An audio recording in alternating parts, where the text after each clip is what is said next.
I'm back. And I was just watching some videos, like True Slayer's "What Makes a Good Wrestling Match," and reading some responses.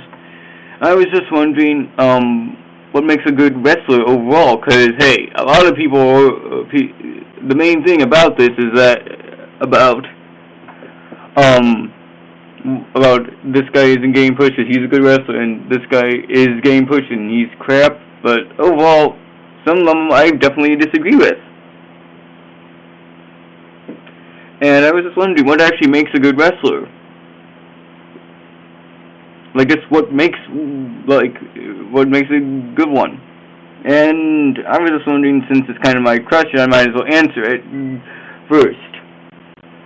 And basically, this is what my views are. Basically, one, the guy doesn't have to botch every single move, or at least know what he's actually fucking doing. So actually, basically, he just needs to get the basics down. And that's to know his limits overall. And then, two, he also has to be entertaining. This is why a lot of good wrestlers have not been pushed, and which is what I don't really get. A good example, from my view and such, is that, or at least in my opinion, which is why I didn't really like her, was Jazz. Jazz, she was a great wrestler, a phenomenal wrestler. However, I didn't really seem to like her because when she was on screen, I'm like, yes, she is a good wrestler, but she didn't really seem to be entertaining. I wasn't really, when I watched her matches, they were somewhat dull and repetitive. Again, I admit, and I want this to get it through your heads. I liked Jess. She was a good wrestler. I did not like her. I thought she wasn't entertaining, however.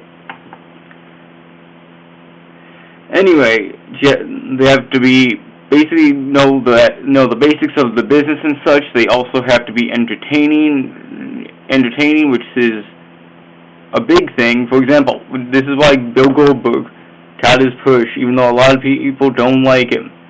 He was entertaining to the casual fans in WCW. I was a Goldberg fan. I liked him. I even consider him a decent wrestler. Maybe not the greatest, but I know he hurt Bret Hart. But I think he was okay in the ring. Not the greatest, but he was totally better than Hogan. He was better than Warrior, in my opinion, when it came to just skills. Again, these are all just opinions. Now then, another thing that makes a good wrestler, in my opinion, would basically be just the overall vibe he gets on. For example, when Undertaker walks in, you get that cool, nostalgic vibe of him being supernaturally dead. When Chaz comes in, you get all hyped up and knowing that he'll just risk his ass just to entertain you, and he's just basically. In other words, he's happy-go-lucky. He's kind of the cool guy, in my opinion. I like Kaz. When Kurt Angle comes in, I see basically his WWE days being cool. But then when he hits the ring, I know somebody's going to get buried that doesn't deserve to be buried.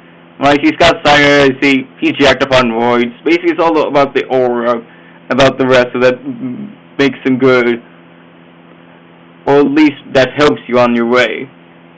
I don't know if that's the same thing as star power, but yeah. Now then, another thing.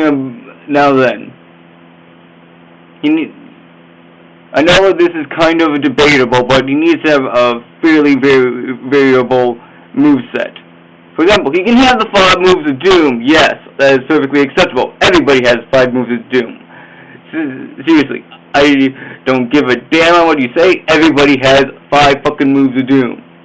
Anybody basically has 5 moves of doom. They're called finishers. But you can't just have the 5 moves of doom. We need to have.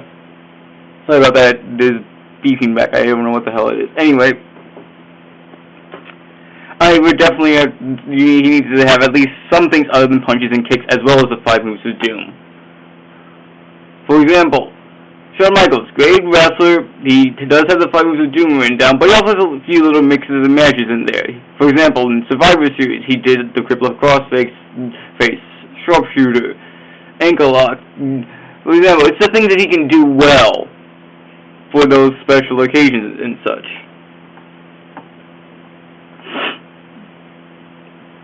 Okay, so, and also, finally, probably the most important, would be psychology. You see, you just have to be decent and have great psychology within the match. Could you carry an opponent?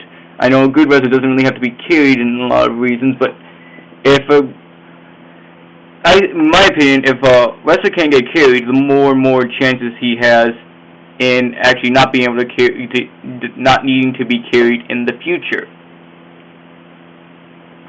However, unlike Batista with Undertaker, Batista's way too old for that. So Batista, he's just, I don't know why the hell they're putting him again in the title race. Hopefully Chris Harris goes to SmackDown so that they can have a fresh face in SmackDown to get Batista out. Okay. And again, I don't think mic skills are that important. Again, look at Jeff Hardy. He's not great in the mic, but he's in the main event. And also a couple of other people that were, and also that's what a manager is usually for, mouthpieces. Anyway, leave your comments, subscribe, respawn, do whatever. Peace, and hopefully my camera is not completely and totally fucked up, which is what happened to one of my videos, and it was all choppy, and I decided not to bother doing WrestleGuru's challenge again because I have better things to do. Bye.